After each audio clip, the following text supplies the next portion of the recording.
खुद भी मुस्कुरा औरों को भी मुस्कुराने दे, बस हो गई मेरी पूजा। नमस्ते दोस्तों, मेरा नाम है आरजे कार्तिक। एक बहुत खूबसूरत कहानी है जिसने लिखी है। वो कहते हैं कि मेरे घर में पुरानी गाड़ी थी, एक बाइक थी। वो हमारे काम नहीं आती थी क्योंकि घर में सबके पास में साधन हो चुके थे। मैंने कार ले ली थी तो बाइक रखी हुई थी। एक दिन मन में ख्याल आया कि इसको बेच देते हैं। ऑनलाइन पोर्टल पर जाकर के उसकी डिटेल्स फिल की, फिर उसकी कीमत क्या रखें सोचा, तो मैंने सोचा कि 30,000 रुपये ठीक रहेगी। 30,000 रुपये मैंने उसकी कीमत लिख दी। उस दिन के बाद में कई कॉल्स मेरे पास में आने लगे। कोई इस गाड़ी की कीमत 15 बताता था, कोई 17 बताता था, कोई कहता था 22 ले लीजिए, कोई कहता था 25 ले लीजिए। 28 तक बात पहुंच चुकी थी, लेकिन वो 30 वाला कॉल आया नहीं था। मुझे लगता था मुझे 28 में शायद बेचनी पड़ेगी। तभी शाम के समय कॉल आया, बुजुर्ग आवाज़ थी। वो बुजुर्ग व्यक्ति कह रहे थे कि आपकी गाड़ी का विज्ञापन हमने देखा, बेटा बता रहा था इंजीनियरिंग कर रहा है, आखिरी साल है, कभी पैदल गया है कॉलेज में, कभी बस से गया है, कभी धक्के खाते हुए गया है, कभी किसी की बाइक पर बैठ के गया है, लेकिन मेरे दिल में इच्छा है कि आखिरी साल में तो कम से कम अपनी गाड़ी से जाए। बाबू साहब ज़्यादा पैसे नहीं है, लेकिन आपसे दरखास्त कर रहा था, बाइक आपकी अच्छी लग रही है और बच्चे को पसंद भी आई है। वो कह रहा है पापा यही वाली चाहिए। आपसे हाथ जोड़ के निवेदन है, थोड़ा सा समय दे दीजिए, मैं पैसे लेकर के आऊँगा पूरे और गाड़ी लेकर के जाऊँगा, आप किसी को दीजिएगा मत। ऐसा बोल करके उन्होंने फ़ोन काट दिया। मैं सोचने लगा कि उन्होंने ये भी नहीं कहा कि 15 में दे दीजिए, 18 में दे दीजिए। उन्होंने कहा पूरे पैसे लेकर के आऊँगा, लेके जाऊँगा। और उनकी आवाज़ से लग रहा था कि वो बहुत ज़्यादा परेशानी में है, उनके पास में ज़्यादा पैसे हैं नहीं।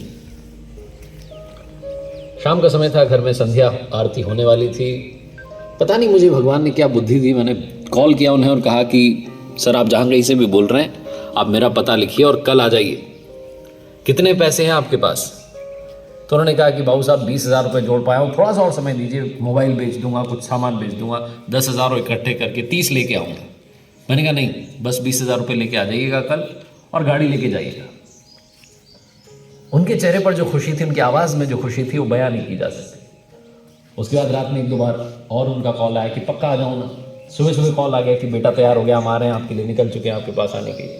मैंने कहा नहीं, आ जाइए। जब वो पिता पुत्र घर पर आए तो 20,000 रुपये जोड़ के लाए थे। वो 500 के नोट थे, 2,000 का एक नोट था, 100 के नोट थे, 50 के नोट थे, 10 के, 20 के। वो दिख रहा था कि बड़ी मेहनत से कमाए हुए हैं और जैसे तैसे जोड़ के इकट्ठे किए हैं। वो मुझसे कहने लगे आप गिन लीजिए। मैंने कहा नहीं नहीं, आपने दे दिए, ठीक है। वो बाइक की दोनों चाबियां जब उस लड़के के हाथ में आई और पिता के चेहरे पर जो मुस्कान थी, मुझे लगा जैसे मैंने जीवन में सबसे बड़ी कमाई कर ली है। मैं अपनी गाड़ी को सस्ते में बेच रहा था, 10,000 रुपये कम में बेच रहा था। 28 का ऑफर होने के बाद भी 20 में दे रहा था, लेकिन मेरे चेहरे पर खुशी थी।